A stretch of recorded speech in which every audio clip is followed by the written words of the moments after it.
네, 시장이 조금씩 방향성이 위로 잡히고 있습니다. 하지만 강하지 않다라는 그런 내용들을 동시에 가져가고 있는데요. 자, 오늘 시장에서는 어떠한 매매로 접근을 해봐야 될까요? 이종복 전문가께 물어보겠습니다.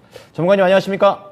예, 안녕하십니까. 이종복입니다. 네, 항상 전문가님께서 얘기해 주시는 것 중에 하나가 계속 순환매와 관련된 그런 얘기를 해주시는데 오늘 또 그 내용 중에서 시장의 뭐 헬스케어 쪽이라든지 병상 이런 데 관련된 종목들이 상당히 강하게 움직이고 있습니다. 오전장 어떻게 체크하십니까?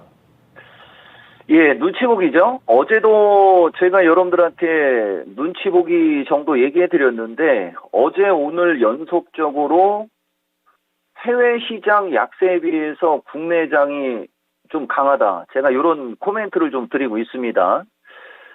근데 펀더멘탈을 봤을 때 달러, 그다음에 환율, 그다음에 나스닥 시장의 어떤 흐름 이런 걸 봤을 때 사실 솔직하게 얘기해 드리면 생각보다 시장이 강합니다. 근데 이게 생각보다 시장이 강한 것은 어쨌든 이유가 있다는 얘기인데 제가 어쨌든 간에 여러분들한테 한번 파헤쳐 드려볼게요. 일단은 나스닥 시장의 약세에 비해서 우리나라 시장이 지금 양호하게 움직이는 것은 우리나라가 먼저 많이 빠진 점, 그 다음에 이제 나스닥이 추세적 지지권에 있는 게 일단 제가 봤을 때는 좀 영향이 좀 있어요. 그리고 지금 중국 시장하고 항생 시장 이쪽은 워낙 변동성이 커가지고 뭐 지금 얘기해봤자 이게 이따가 후장으로 가면서는 약간 좀 밀릴 수도 있습니다. 여기 보다 보면 우선은 나스닥 시장의 차트인데 과거하고 다른 점이 되게 중요한 얘기입니다. 하락하고 있는 60일선을 돌파를 하고 나서 지난 1분기 3월 말에서 4월달 보면은 급하게 올라가면 어쨌든 급하게 밀려요. 여기서 한번 뚫고 나서 왔다 갔다 하다가 한번 쭉 밀렸고 파동 자체가 1, 2, 3, 4, 5, 8로 빠지고 지금은 다시 그걸 뚫고 올라갔단 말이에요. 네, 일단은 121선 위에서 찍어 내려오고 있는 이 선의 어떤 그 돌파 여부가 나중에는 중요하겠지만은 지금 상태에서는 어쨌든 하락하고 있는 61선을 일단 돌파를 했고 조정을 받더라도 지금 이틀 연속 음도치 정도 이건 저점 매수세도 지금 들어오고 있다는 얘기입니다. 이러다 보니까 국내장이 상대적으로 강하다. 여러분들한테 이렇게 얘기해 드릴 수 있고 그다음에 중국하고 항생도 큰 영향을 주지 않지만은 어쨌든 중국 시장도 최근에 많이 빠졌죠. 많이 빠지고 60일선에 받쳐 있는데 결국에 가서는 나중에 우리나라 시장이 325를 넘어가고 330 쪽으로 가고 하려면 FTSE 차이나 A50 저는 중국 본토 주식을 보지 않고 요 FTSE 차이나 A50을 봅니다. 이쪽도 14,500 넘어가야 되고 그 다음에 항생도 결국은 21,000을 넘어가야 될 거예요, 아마. 근데 그전에는 어쨌든 지지권에서 움직이고 있고, 나스닥 시장도 지지권이고, 국내장도 그러다 보니까 생각보다 해외장이 급락을 했어도 생각보다 강한 흐름이다. 이렇게 말씀드리는 거고, 그 다음에 이제 말 속에 답이 있는데, 해외장이 생각보다 강하지가 않기 때문에 그리고 FOMC 250에서 275 확률은 22.5% 수준입니다. 어제하고는 큰 변화는 없고요. 생각보다 지수가 강하다 이런 말씀을 드리니까 지금 딱 보시면은 테마주성 종목이 강합니다. 물론 연속적으로 치고 가기는 부담가요. 제가 여러분들한테 병상 관련주 한번 순환매 예측했었죠. 네, 메가이가 재료가 하나 나왔습니다. 네, 지금 시점에 20% 올라간 거 따라가는 건 좀 그렇고 특징주에서도 어쨌든 간에 아까 나스닥 시장 얘기한 것처럼 이렇게 쭉 올라간 다음에 한 2, 3일, 3, 4일 정도 조정을 받을 때 거래가 급감을 하면 결국은 이렇게 한번 다시 튑니다. 근데 이렇게 다시 튈 때 이제 이거는 지금 현재 거래가 너무 많이 터지는 축에 속합니다.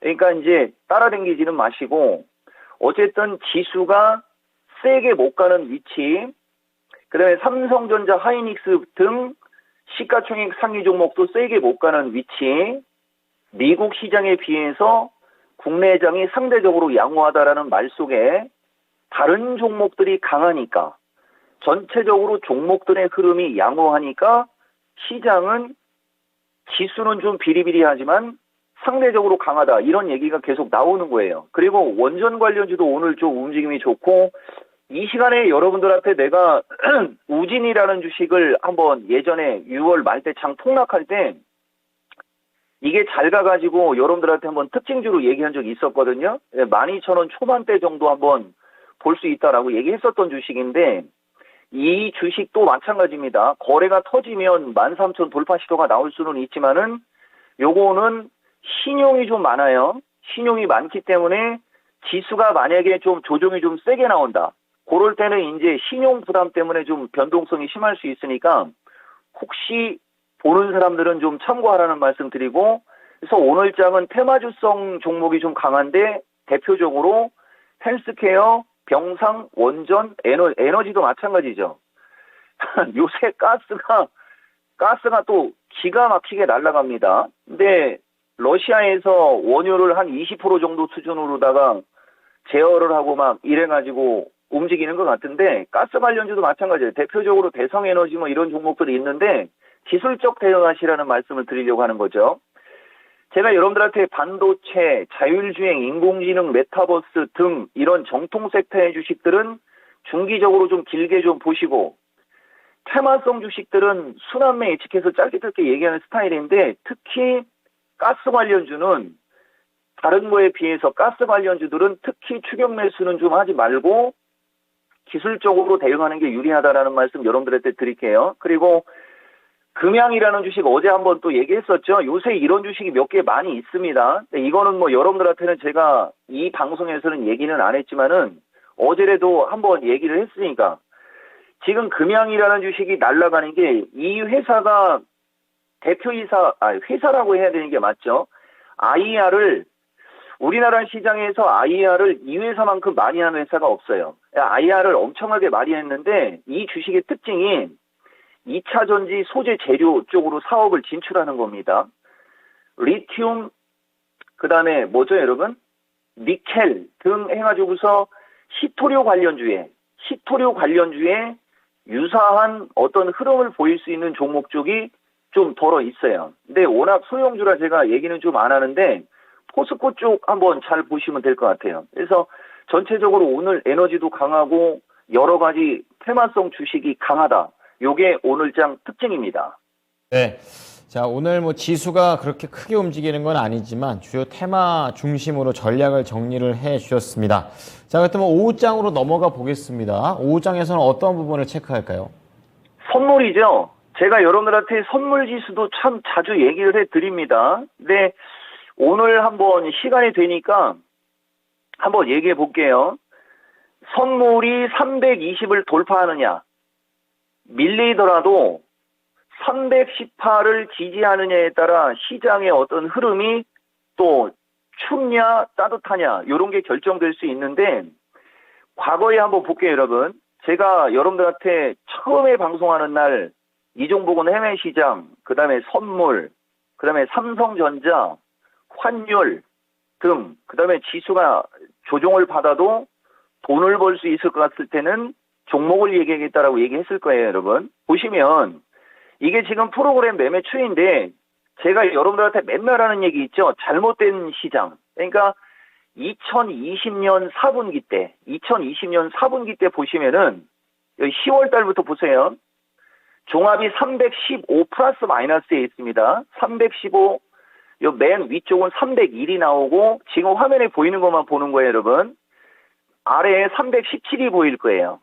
그러니까 300에서 317의 중간단 정도 해가지고서 312에서 315 플러스 마이너스를 줄 때 진짜 매일같이 프로그램 매도가 쏟아지고 있죠, 여러분. 여기 보시면 이거를 개인들이 샀는데 그게 신용 물량이 상당히 많았다라는 점이에요. 그리고 보다시피 이제 이 뒤에도 보면 중간중간에 이제 지수가 330대로 치고 올라갈 때는 프로그램 매수가 들어왔는데 그 뒤에 다시 막 이렇게 프로그램 매도가 이게 24조입니까? 뭐 어쨌든 과거로부터 보면은 보다시피 프로그램 매도가 시퍼렇게 나오죠. 여기가 2021년 1월 달입니다. 그러니까 2020년 4분기부터 2021년도까지 이 어마무시하게 이 쏟아져 나온 이 프로그램, 이 비차익, 이 물량, 이게 개인들이 신용으로 산 것 때문에 그 지수대가 부담이 되는 거예요. 그러니까 1차적으로 자, 지금 시점을 한번 보세요. 이제 지금 시점을 보시면은 그렇게 어마무시하게 쏟아졌던 프로그램 매도 물량이 최근 장에 지수가 7월 달부터 지수가 좀 양호하게 움직이고 있죠.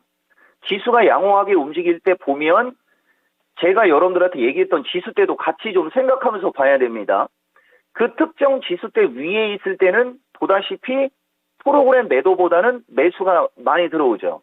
그리고 장이 폭락할 때도 6월 말 쪽으로 갈 때 장이 폭락할 때도 프로그램 매도가 상당히 많이 쏟아진 걸 볼 수 있을 겁니다. 바로 이런 부분 때문에 여러분들한테 오후장 전략을 얘기할 때 지수 선물 어디 지지 여부 아니면 어디 돌파 여부 그게 10번 중에 8번 이상은 그 얘기를 하는 겁니다. 바로 이런 이유가 있죠. 그리고 또 뭐 여러 가지가 있는데 삼성전자도 마찬가지겠지만은 우선은 제가 그 얘기부터 하는 겁니다. 그래서 종합이 320 위로 올라타면 탈수록 프로그램 매도보다는 이건 선물 지수예요, 여러분. 프로그램 매수가 유입이 돼서 전체적으로 시가총액 상위 종목들의 흐름을 좀 안정적으로 이끌어줄 수가 있어요. 근데 만약에 선물 지수가 만약에 꺾여 내려간다. 그러면 최근에 들어왔던 프로그램 매수 물량들이 다시 프로그램 매도화돼서 그게 이제 지수 압박을 하는 거죠.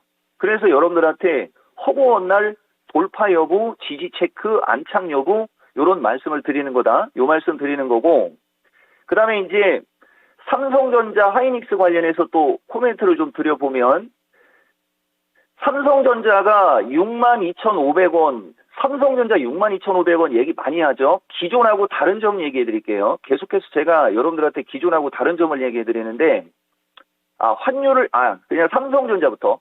자, 삼성전자 지난 5월 말 타이밍을 보시면 61선이 밀려 내려오는 과정에서도 분명히 미세하게나마 고점이 낮아지는 걸 볼 수 있습니다. 그죠? 5월 중말순에서 6월 말 쪽으로 5월 중순에서 5월 말 타이밍으로 갈 때 미세하게나마 고점이 낮아지는 걸 볼 수 있어요. 근데 지금은 미세하게나마 이거는 돋보기로 확대를 해야 될 것 같습니다.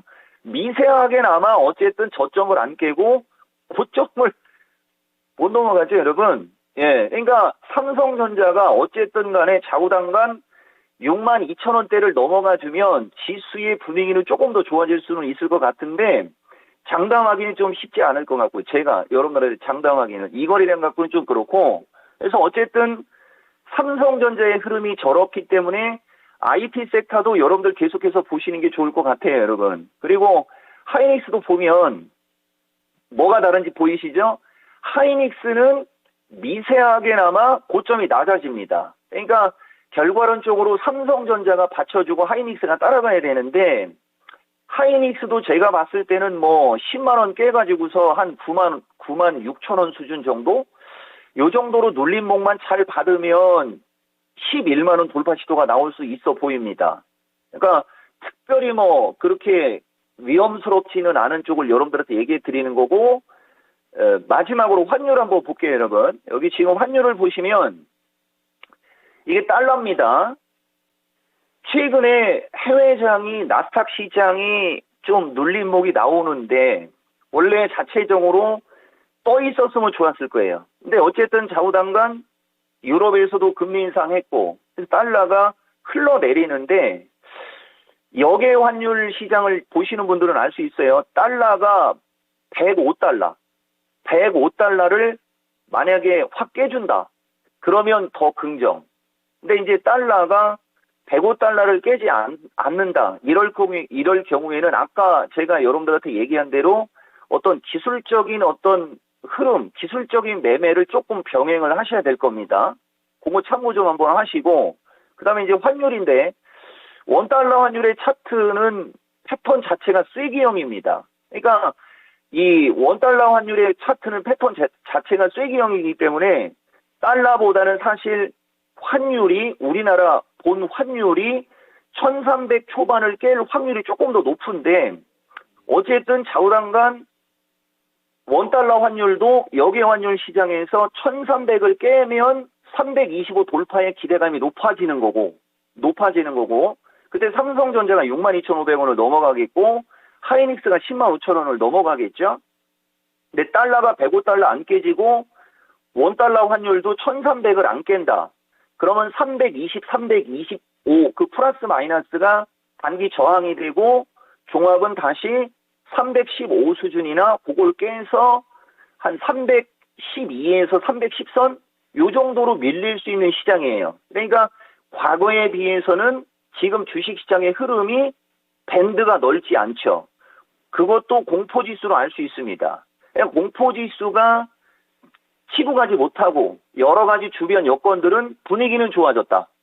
네, 분위기는 좋아졌다. 그래서 치고 가고 말고는 아까 말씀드렸던 거하고 해외 시장, 특히 나스닥 시장이에요. 나스닥 시장 보시면서 최근에 강조해드리는 그 섹터들, 반도체, 인공지능, 자율주행, 메타 등 위주로, 그 다음에 제약주는 한두 종목 정도 보면서 그런 식으로 하면 좋겠다라는 말씀을 지금 한 2주 이상 드리고 있는 거 같습니다. 네, 지속적으로 짚어주시는 포인트 잘 계속 녹여보겠습니다. 오늘 말씀 감사합니다. 예, 고맙습니다. 이종복입니다. 네. 자, 시장이 계속해서 모두 다 보합권에서 등락을 거듭하고 있는 상황입니다. 업종으로 보면은 제직, 그리고 아까 가스 포함해서 원전하고 농업 쪽이 좀 올라가고 있고요. 콘텐츠 쪽에서는 뭐 영상 엔터, 그리고 플랫폼 쪽에서 부진합니다. 잘 참고해 보시면서 시장 대응해 보시기 바랍니다. 네, 지금까지 투자 판단에 도움이 될 수 있는 정보를 제공해 드렸습니다. 하지만 특정 종목의 상승과 하락을 보장하지는 않으니까요. 이 부분 참고해 주시기 바랍니다. 오후장도 토마토TV와 함께 힘내십시오. 고맙습니다.